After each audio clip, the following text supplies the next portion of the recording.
मेरे प्यारे दोस्तों, आज हम बात करेंगे हजरत मूसा और फिरौन, समंदर का रास्ता और आजादी। रात गहरी थी। आसमान पर सितारे खामोशी से चमक रहे थे, लेकिन मिस्र की धरती पर अंधेरा सिर्फ रात का नहीं था, बल्कि जुल्म और डर का भी था। हर तरफ फिरौन का खौफ छाया हुआ था। लोग उसके नाम से कांपते थे, क्योंकि उसने खुद को खुदा कह दिया था, और जो भी उसकी बात मानने से इनकार करता, उसका अंजाम बहुत बुरा होता।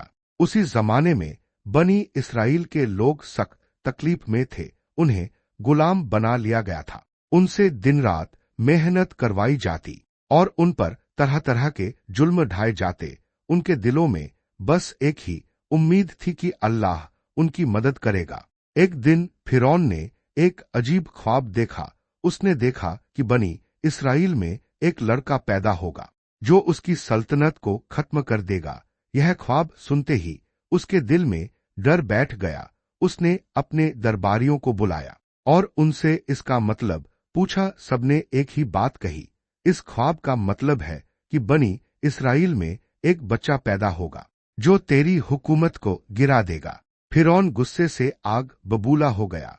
उसने फौरन हुक्म दिया कि बनी इस्राएल में पैदा होने वाले हर लड़के को पैदा होते ही मार दिया जाए। यह हुक्म सुनकर पूरी कौम में मातम छा गया। माओं के दिल डर से कांप उठे, क्योंकि उन्हें पता था कि उनका बच्चा सुरक्षित नहीं है।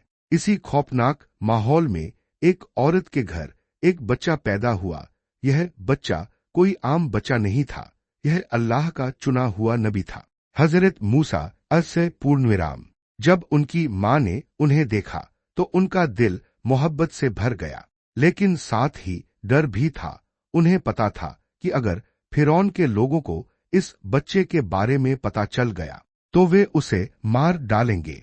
लेकिन अल्लाह अपने नेक बंदों को कभी अकेला नहीं छोड़ता। अल्लाह ने हजरत मूसा की मां के दिल में एक ख्याल डाला, एक ऐसी हिदायत जो इंसानी सोच से परे थी। उन्हें इल्हाम हुआ कि बच्चे को एक संदूक में रखो और उसे दरिया में बहा दो। यह सोचकर ही एक मां का दिल कांप सकता है, अपने छोटे से बच्चे को पानी में बहा देना। लेकिन उनका ईमान मजबूत था। उन्हें यकीन था कि अल्लाह अपने हुक्म में कोई बुराई नहीं रखता। कांपते हाथों से उन्होंने एक संदूक तैयार किया, उसमें नरम कपड़े बिछाए और अपने नन्हे से बच्चे को उसमें लिटा दिया। उनकी आंखों से आंसू बह रहे थे, लेकिन दिल में एक अजीब सा सुकून भी था, अल्लाह पर भरोसे का सुकून। फिर उन्होंने उस संदूक को दरिया के हवाले कर दिया। पानी की लहरें उसे धीरे धीरे आगे ले जाने लगी और एक मां किनारे पर खड़ी बस उसे जाते हुए देखती रही। दिल दुआ कर रहा था, या अल्लाह मेरे बच्चे की हिफाजत करना।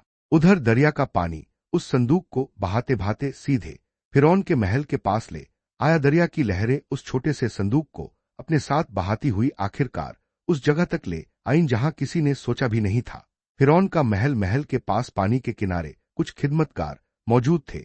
उनकी नजर अचानक उस संदूक पर पड़ी जो धीरे धीरे किनारे की तरफ आ रहा था।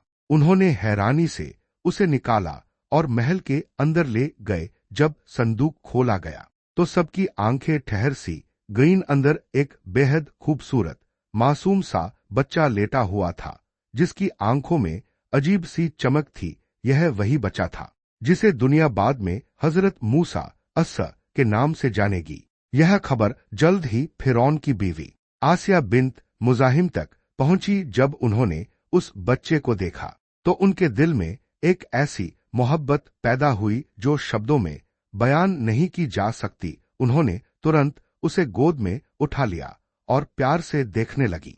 उसी वक्त फिरौन भी वहां आ गया। उसकी नजर जैसे ही उस बच्चे पर पड़ी, उसका चेहरा सख्त हो गया। उसे अपने ख्वाब की याद आ गई, वही बच्चा जो उसकी सल्तनत के खत्म होने की निशानी था। उसने गुस्से में कहा, इस बच्चे को अभी खत्म कर दो। लेकिन आसिया रज़ ने फौरन आगे बढ़कर कहा, नहीं, यह बच्चा मेरे लिए और तुम्हारे लिए आंखों की ठंडक है। इसे मत मारो, शायद यह हमारे काम आए या हम इसे अपना बेटा बना ले।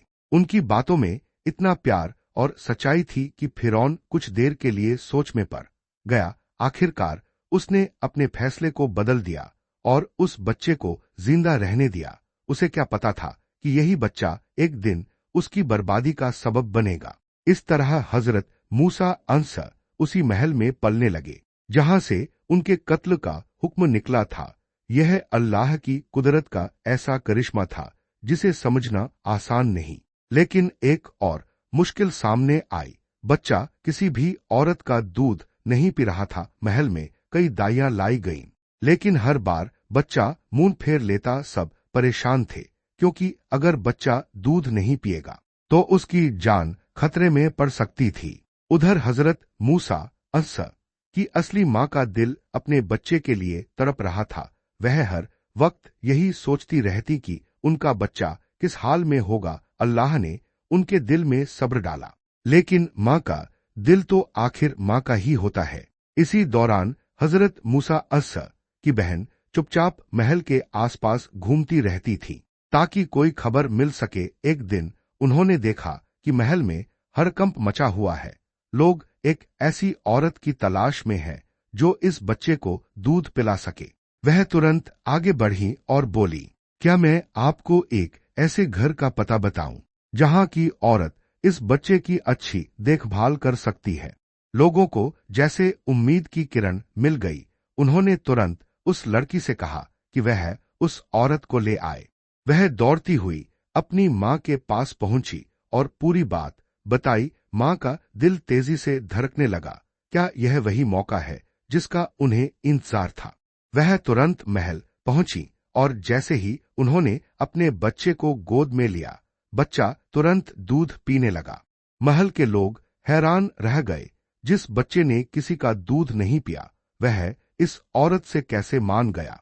इस तरह अल्लाह ने न सिर्फ बच्चे को उसकी मां से मिला दिया, बल्कि उसे महल से ही उसके पालन पोषण का जरिया भी बना दिया। वक्त धीरे धीरे गुजरता गया और वह नन्हा बच्चा अब जवान हो चुका था। हजरत मूसा अंस अब एक मजबूत, बहादुर और समझदार नौजवान बन गए थे। महल में पले बढ़े होने के बावजूद उनके दिल में बनी इसराइल के लोगों के लिए दर्द और हमदर्दी थी। वे देखते थे कि किस तरह उन पर जुल्म किया जाता है और यह सब देखकर उनका दिल बेचैन हो उठता था। एक दिन का वाकया है। शहर में सन्नाटा था और लोग अपने अपने कामों में लगे हुए थे। हजरत मूसा अंस शहर के एक हिस्से से गुजर रहे थे कि अचानक उनकी नजर दो आदमियों पर पड़ी जो आपस में लड़ रहे थे। उनमें से एक बनी इसराइल का था और दूसरा फिरौन की कौम का। बनी इसराइल वाला आदमी मदद के लिए पुकार रहा था। उसने जैसे ही हजरत मूसा अंस को देखा, वह चीखकर बोला, मदद कीजिए।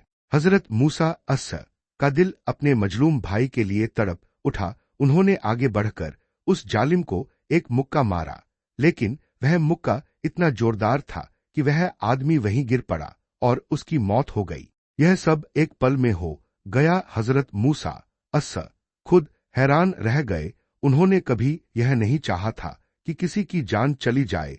उनके दिल में फौरन पछतावा पैदा हुआ। उन्होंने आसमान की तरफ देखा और कहा, या अल्लाह है, मुझसे गलती हो गई, मुझे माफ कर दे। और अल्लाह ने उनकी तौबा कबूल कर ली, क्योंकि उनका दिल साफ था और उनका इरादा कत्ल का नहीं था। अगले दिन वही आदमी फिर किसी और से लड़ रहा था। जब उसने हजरत मूसा अंस को देखा तो फिर मदद के लिए पुकारा। हजरत मूसा अंस ने जब उसे समझाने की कोशिश की तो उसने उल्टा कह दिया, क्या तुम मुझे भी उसी तरह मारना चाहते हो जैसे तुमने कल एक आदमी को मार दिया? यह बात सुनकर हजरत मूसा अंस समझ गए कि अब यह राज छुपा नहीं रहेगा। शहर में यह खबर फैल चुकी थी। उसी वक्त एक आदमी दौड़ता हुआ आया। उसने घबराते हुए कहा, ए मूसा, दरबार में तुम्हारे खिलाफ फैसला हो चुका है। लोग तुम्हें मारना चाहते हैं। तुम फौरन यहां से निकल जाओ। यह सुनते ही हजरत मूसा अंस के सामने एक बड़ा फैसला था। या तो रुककर खतरा मोल ले या फिर सब कुछ छोड़कर निकल जाए। उन्होंने बिना देर किए मिस्र छोड़ने का फैसला किया। न कोई सामान, न कोई साथी, बस अल्लाह पर भरोसा। वह अकेले ही लंबा सफर तय करते हुए मदीन की तरफ निकल पड़े। रास्ता मुश्किल था, भूख प्यास थी, थकान थी, लेकिन उनके कदम नहीं रुके। कई दिनों के सफर के बाद वह एक कुएं के पास पहुंचे। वहां उन्होंने देखा कि कुछ लोग अपने जानवरों को पानी पिला रहे हैं, लेकिन दो लड़कियां एक तरफ खड़ी हैं और अपने जानवरों को रोक रही हैं।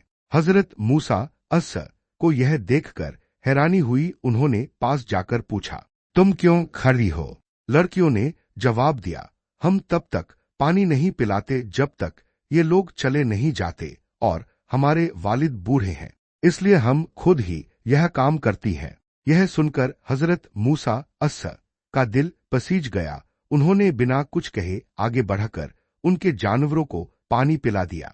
फिर वह एक दरख्त के साये में बैठ गए, थके हुए, भूखे, लेकिन दिल में सुकून था कि उन्होंने किसी की मदद की। उन्होंने दुआ की, या अल्लाह, मुझे जो भी भलाई तू भेजे, मैं उसका मोहताज हूं। कुछ ही देर बाद उन दो लड़कियों में से एक शर्माते हुए उनके पास आई। वह लड़की धीरे धीरे कदम बढ़ाती हुई हजरत मूसा अस के पास आई। उसके चेहरे पर हया थी और आवाज में नरमी।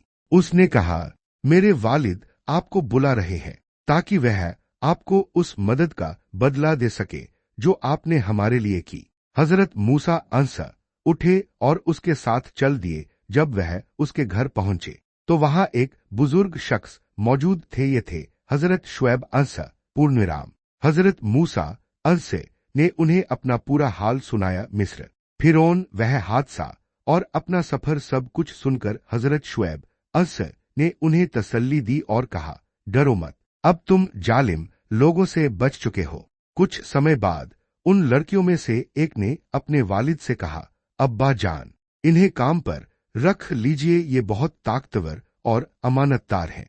हजरत शुएब अस को भी यह बात पसंद आई। उन्होंने हजरत मूसा अस से कहा, मैं चाहता हूं कि तुम्हारा निकाह अपनी एक बेटी से कर दूं, इस शर्त पर कि तुम 8 साल तक मेरी खिदमत करोगे, और अगर 10 साल पूरे कर दो तो यह तुम्हारी तरफ से एहसान होगा। हजरत मूसा अस ने यह पेशकश कबूल कर ली। इस तरह उनका निकाह हुआ और उन्होंने मदीन में सुकून की जिंदगी शुरू की। वक्त गुजरता गया, 8 साल, फिर 10 साल पूरे हो गए। अब हजरत मूसा अस अपनी बीवी के साथ वापस मिस्र की तरफ लौटने लगे। रास्ता लंबा था, रात ठंडी थी और पहाड़ों के बीच अंधेरा छाया हुआ था। अचानक उन्होंने दूर एक जगह आग सी जलती हुई देखी। उन्होंने अपनी बीवी से कहा, तुम यहीं ठहरो, मैं उस आग के पास जाता हूं, शायद वहां से कोई खबर मिले या आग ले आऊं ताकि हम गर्मी पा सके। जब हजरत मूसा अस उस जगह पहुंचे तो यह कोई आम आग नहीं थी। यह एक ऐसा मुकाम था जहां उनकी जिंदगी हमेशा के लिए बदलने वाली थी। अचानक एक आवाज आई। यह आवाज किसी इंसान की नहीं थी, यह अल्लाह की आवाज थी। ए मूसा! हजरत मूसा अस के कदम रुक गए, दिल तेजी से धड़कने लगा। अल्लाह ने फरमाया, मैं ही तुम्हारा रब हूं, अपने जूते उतार दो, तुम पाक घाटी तुवा में हो। यह वह लम्हा था जब हजरत मूसा अस को नुबुव्वत अता की गई। उन्हें एक बड़ी जिम्मेदारी दी गई, फिरौन के पास जाना और उसे अल्लाह का पैगाम देना। अल्लाह ने उनसे कहा, अपने हाथ में जो है उसे जमीन पर डालो। उन्होंने अपनी लाठी जमीन पर डाली और देखते ही देखते वह एक जिंदा सांप बन गई। हजरत मूसा अंस डरकर पीछे हटे। अल्लाह ने फरमाया, डरो मत, इसे पकड़ लो। जैसे ही उन्होंने उसे पकड़ा वह फिर से लाठी बन गई। फिर अल्लाह ने उन्हें दूसरा मौजिजा दिखाया। उन्होंने अपना हाथ अपनी बगल में डाला और जब बाहर निकाला तो वह चमक रहा था जैसे उजाला फैल रहा हो। अब हजरत मूसा अस को यकीन हो गया कि उन्हें एक बहुत बड़ी जिम्मेदारी दी गई है। उन्होंने अर्ज की, या अल्लाह, मेरा सीना खोल दे, मेरे काम को आसान कर दे और मेरी जुबान की गिरह खोल दे ताकि लोग मेरी बात समझ सके और मेरे भाई हारून अस को मेरा मददगार बना दे। अल्लाह ने उनकी यह दुआ कबूल कर ली। अब वक्त आ गया था फिरौन के सामने हक की बात रखने का अब सफर अपने सबसे अहम मोड़ पर पहुंच चुका था। हजरत मूसा को अल्लाह की तरफ से हुक्म मिल चुका था, जाओ और फिरौन को सच का पैगाम दो। हजरत मूसा अपने भाई हजरत हारून के साथ मिस्र की तरफ रवाना हुए। दिल में अल्लाह पर पूरा भरोसा था, लेकिन सामने दुनिया का सबसे बड़ा जालिम हाकिम था। जब वह फिरौन के दरबार में पहुंचे तो चारों तरफ शानो शौकत थी, सोने चांदी से सजा हुआ महल, ताकत का घमंड, और बीच में बैठा हुआ फिरौन जिसने खुद को खुदा बना रखा था। हजरत मूसा ने पूरी हिम्मत के साथ कहा, मैं तुम्हारे रब की तरफ से रसूल बनकर आया हूं, बनी इसराइल को आजाद कर दो और अल्लाह की इबादत करो। फिरौन हंस पड़ा, क्या तुम वही नहीं हो जो हमारे महल में पले बढ़े, और तुमने एक आदमी को कत्ल भी किया था? हजरत मूसा ने सच्चाई से जवाब दिया, हाँ, वह मुझसे गलती से हुआ था, लेकिन अल्लाह ने मुझे माफ कर दिया और अब मैं उसके हुक्म से आया हूं। फिरौन ने कहा, अगर तुम सच में रसूल हो तो कोई निशानी दिखाओ। तभी हजरत मूसा ने अपनी लाठी जमीन पर डाली, वह तुरंत एक बड़ा सांप बन गई। फिर उन्होंने अपना हाथ निकाला, वह चमकने लगा। दरबार में सन्नाटा छा गया, लेकिन फिरौन ने इसे जादू करार दिया और अपने जादूगरों को बुलाने का हुक्म दिया। एक बड़ा मुकाबला तय हुआ, पूरा शहर जमा हुआ, हर कोई यह नजारा देखना चाहता था। जादूगरों ने अपने जादू से रस्सियों और लाठियों को ऐसे दिखाया जैसे वे सांप बनकर रेंग रही हों। देखने वालों को लगा जैसे हर तरफ सांप ही सांप हैं। लेकिन जब हजरत मूसा ने अपनी लाठी डाली तो वह असली अजगर बन गई और जादूगरों के सारे झूठे सांपों को निगल गई। यह देखकर जादूगर समझ गए कि यह जादू नहीं बल्कि अल्लाह का मौजिजा है। वे तुरंत सजदे में गिर पड़े और बोले, हम मूसा और हारून के रब पर ईमान लाते हैं। फिरौन गुस्से से तिलमिला उठा, उसने उन्हें सख्त सजा देने की धमकी दी, लेकिन अब उनके दिलों में सच्चाई आ चुकी थी। इसके बाद भी फिरौन ने जुल्म बंद नहीं किया। आखिरकार अल्लाह का हुक्म आया, बनी इसराइल को लेकर मिस्र से निकल जाओ। रात के अंधेरे में हजरत मूसा अपनी कौम को लेकर निकल पड़े, लेकिन फिरौन को खबर लग गई और वह अपनी बड़ी फौज के साथ उनके पीछे निकल पड़ा। आगे समंदर था, पीछे दुश्मन। लोग डर गए, अब हम क्या करें? हजरत मूसा ने पूरे यकीन से कहा, नहीं, मेरा रब मेरे साथ है, वह जरूर रास्ता निकालेगा। तभी अल्लाह का हुक्म आया, अपनी लाठी समंदर पर मारो। जैसे ही लाठी लगी, समंदर दो हिस्सों में बंट गया, बीच में सूखी राह बन गई। हजरत मूसा अपनी कौम के साथ उस रास्ते से पार निकल गए। फिरौन भी अपनी फौज के साथ उसी रास्ते में घुस गया, लेकिन जैसे ही वह बीच में पहुंचा, पानी वापस आ गया और फिरौन अपनी पूरी फौज के साथ डूब गया। आखिरी वक्त में उसने कहा, मैं ईमान लाता हूं, लेकिन अब बहुत देर हो चुकी थी। इस तरह अल्लाह ने अपने नबी और उनके मानने वालों को बचा लिया और जालिम को उसके घमंड के साथ खत्म कर दिया।